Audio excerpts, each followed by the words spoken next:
Welcome to another episode, another video, another review of Law Order SVU with the Law and Order lady. Here I am. This is Law and Order Season 26, Episode 2, and it's called Excavation. Well, you know how we do it. How did it start? What happened? Who did it? Why? And how did it end?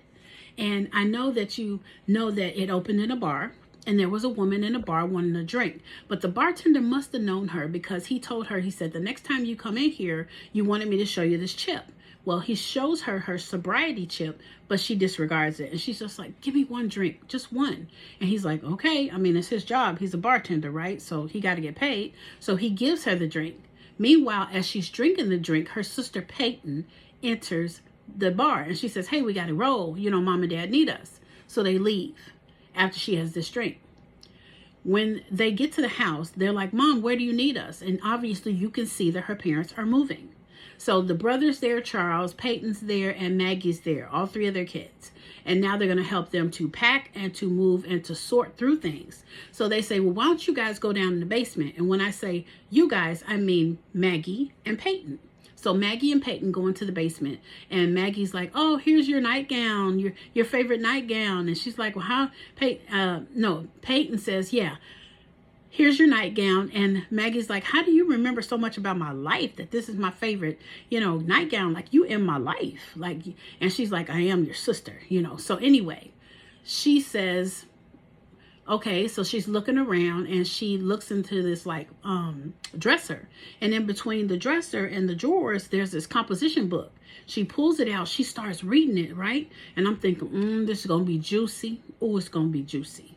So she starts reading it, right? And then she's like, I got to go. So she bolts. So I'm like, okay, what did you just read? Really? A murder? Something?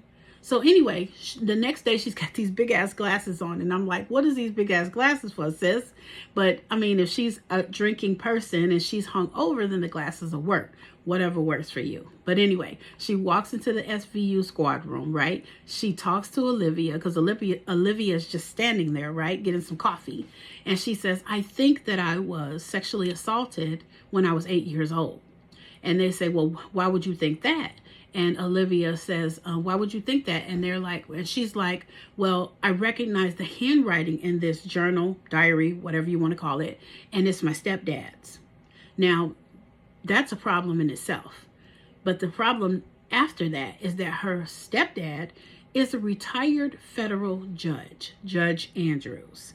Yes, who's got a reputation of being the good guy, right? And I know you guys see these books in the background. These are composition books. They're 120 pages. As you can see, there's Finn. There is Chris Maloney. Yeah. And then there's Olivia Benson or Mariska Hargitay. I also have Carisi. I also have the new people. So if you guys wanted to get any of these particular journals, diaries, whatever you want to call it, 120 pages, they're lined, and I can let you guys see one. Just a second. Hold on for a second.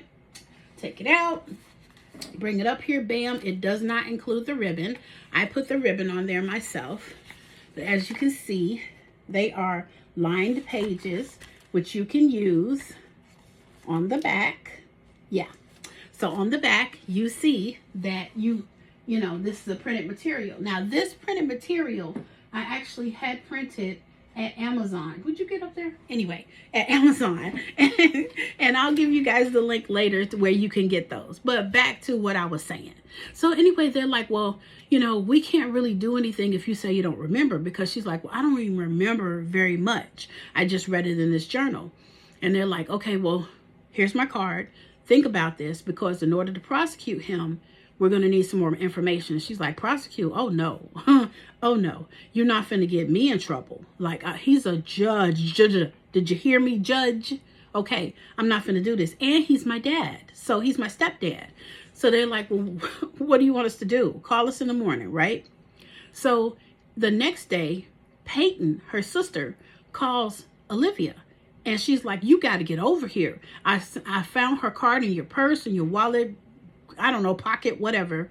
And she's over here wigging out. So please come on over here so that you can talk to her. because if you don't talk to her, I don't know what's going on. She's drunk. She's hurting herself. So Olivia and them rush over there and they're like, okay, calm down. What's going on? And she says, I remembered. I'm sorry, you remember what? And she was like, I remember everything. And they're like, okay, we're going to get a bus. We're going to take her out of here. And everybody's like, well, what's going on? You're SVU. Why would you be talking to our daughter? And she's like, I got to go. So she's like, everybody else over here fill you in, right? So they really don't. They just take her up out of there. So when they get to the hospital and Olivia is having her assessed, the judge, his wife, his daughter, Peyton, they all come down to the hospital. I guess Peyton must have rode with her sister. But anyway, she comes down there. They all do. And they say, what's up with this? You know, you come in. What's going on with our daughter? And they're, you know, Finn and them is like, look, let me take y'all over here and holler at y'all for a second. Because, yeah. So they tell him what's going on. And then all of a sudden, while Olivia is now talking to Maggie about what she remembers, they want Peyton to leave immediately. They like, come on, yank it. Let's go. We're not playing. Out of here. So, but before they could pull Peyton out of there, Maggie tells Olivia that she once was a bedwetter, right?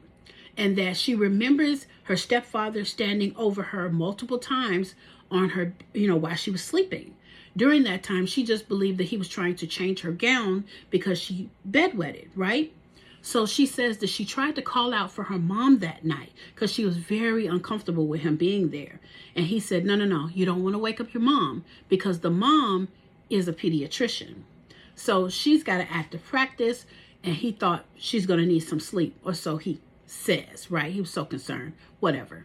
So anyway, the judge takes off her gown, and when Maggie gets up after he leaves the room, she touches the gown. The gown's not wet. She touches her bed. The bed is not wet. So what's he doing over there? Why is he there?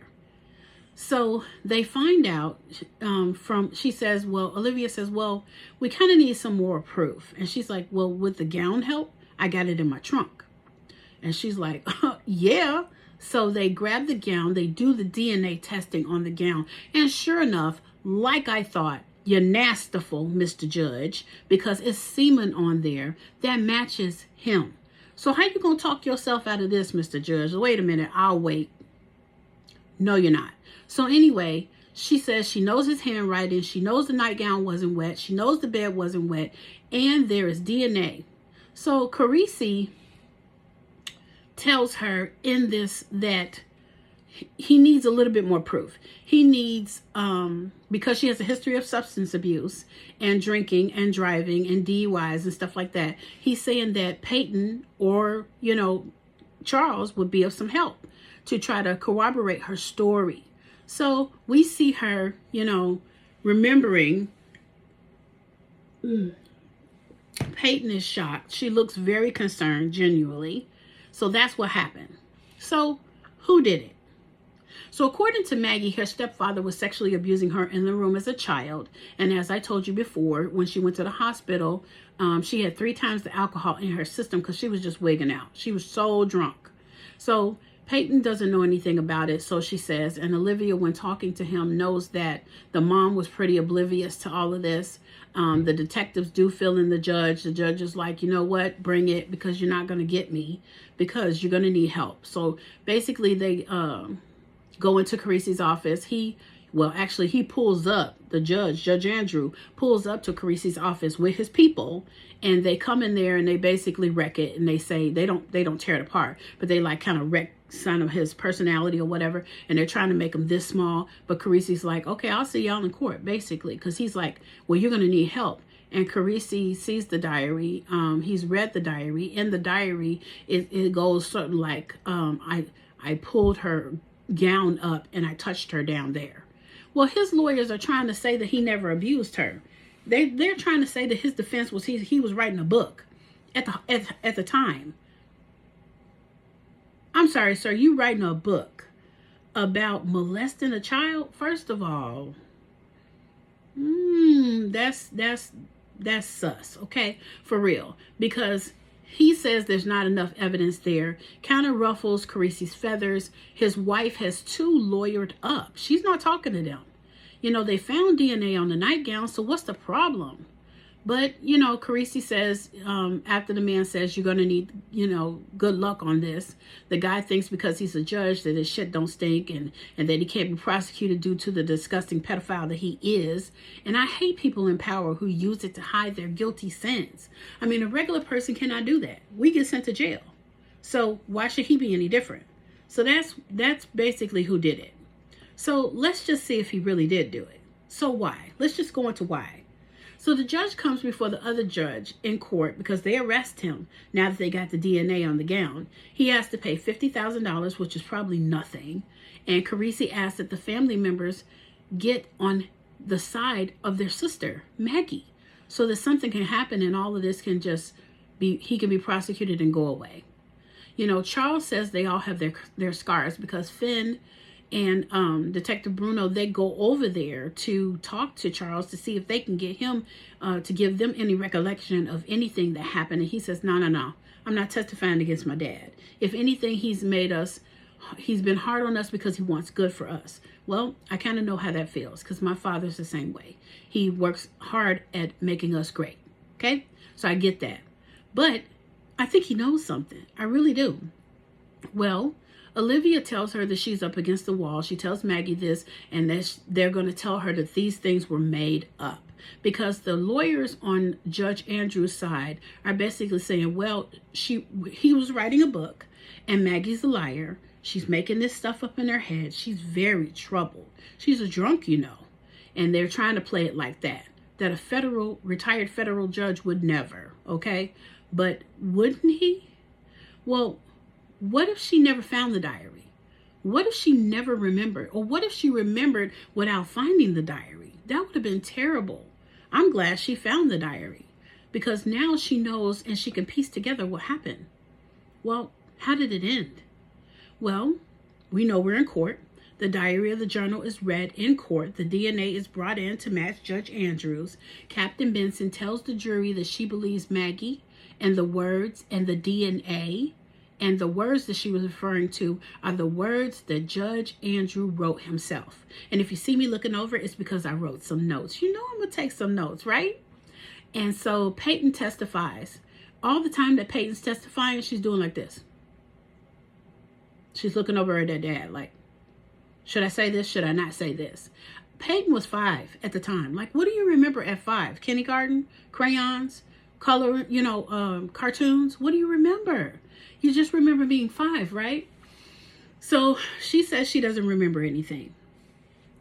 And then Maggie says she remembers that it was her stepfather over her and that he was telling her that she had wet the bed. But when she looked at the gown, like I told you guys earlier, it wasn't wet and neither was the bed. So the details come back to her the next day. She cried out to her mother, but you know, he didn't let her go cry out to her mother. The defending lawyer for the judge comes over to her and tells her she has no real memory of the abuse, that 23 years ago this happened. She's brought up, she has drinking problems, her alcohol levels were way too high. This is a work of fiction. This couldn't possibly be done. So she's done testifying, and you can see that she's very shaken on the stand. But anyway, he's a lying asshole. And why did he change, you know, or try to change Maggie and not the mom? You know, what was up in their relationship? You're nasty, right? So after she's done testifying, she just steps off. And he said that his wife was a doctor, wanted her to remain sleeping. So he kept saying he was writing a book. He said he wanted to write what he knew because he did all these difficult cases as a judge, and he just wanted to write something about it. But he said, I was such a bad writer, I never let it go to fruition. Well, you're a nasty bastard because you did.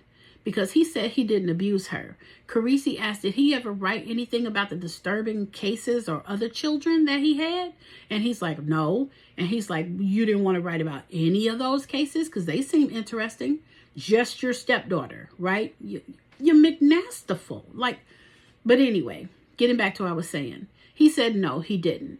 And that he never finished the novel. He never told anybody about the novel. And then he says, honey, I didn't want to involve you, but now I have to involve you. So the wife's looking at him like, what do you mean? And he's looking at her like, you know what I mean. So cut. And then we find out that the wife has always known about the journal. She gets up on the testifying stand. She gets up to testify on the stand, and she says that she didn't know anything about a journal. That she knew about the journal. She knew about his writing habits. She promoting his writing habits, and he didn't do anything to Maggie, right? Well, she was lying, and I could kind of knew that, you know. She said Maggie was a bedwetter, and that after Maggie's father had left them, you know, Maggie just, you know, broke out in hysterics and started being a bad person. Well, the brother looks at his mom like he has something to say. He leaves the galley after that. You know, Charles is approached by Finn and Charles and with Finn and the other guy, and he says that, and I keep saying the other guy because I keep forgetting his name, Detective Bruno.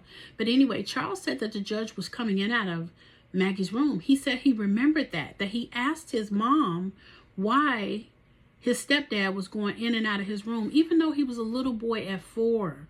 He said his mother was lying and that he asked her about it, and then a subpoena was taken out.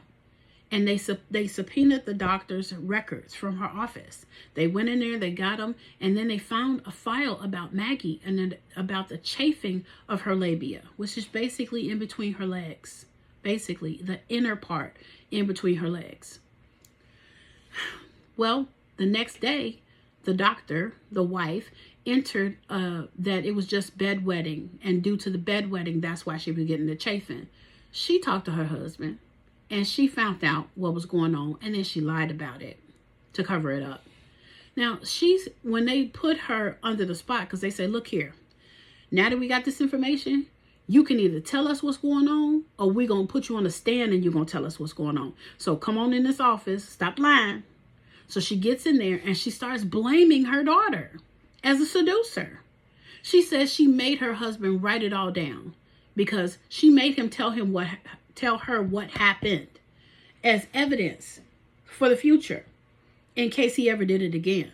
And she said he was a good husband. He was never unfaithful to her again. Is you nut? Are you dumb? Like, are you dumb? He was never unfaithful to you? She's a child. She's a child. She was a child. And then she said, well, I didn't want the next husband to leave me with 3 kids again. Okay. So she's cracking on the stand, even though she's in the room, even though she's on the stand in the room, you know, there are no people in there, but she's cracking. She's like, I gotta call my husband. We tell each other everything. So Carisi meets with the judge. It cuts to that scene with Judge Andrews in the courthouse. And he's saying that he was a good man, good father, good judge. Carisi says, I'm glad you think that, but you really weren't. You're a piece of crap. He didn't say that. I added that. I like that though. But anyway, he says he made one mistake.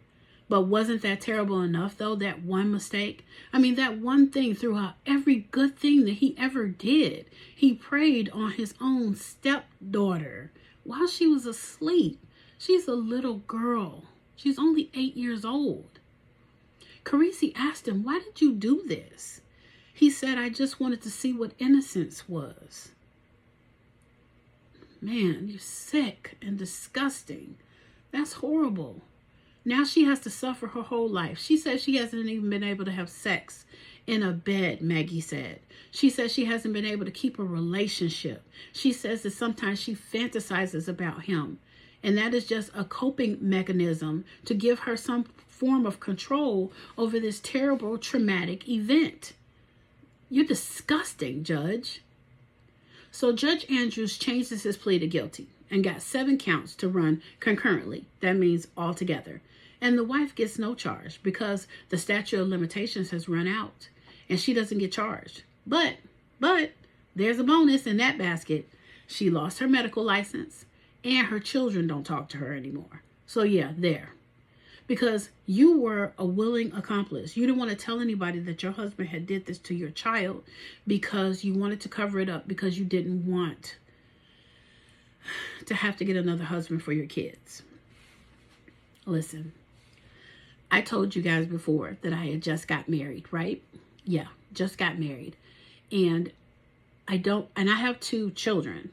If my husband, which would be their stepfather, did that to them, you're out of here. This ain't baseball. You don't get 3 strikes.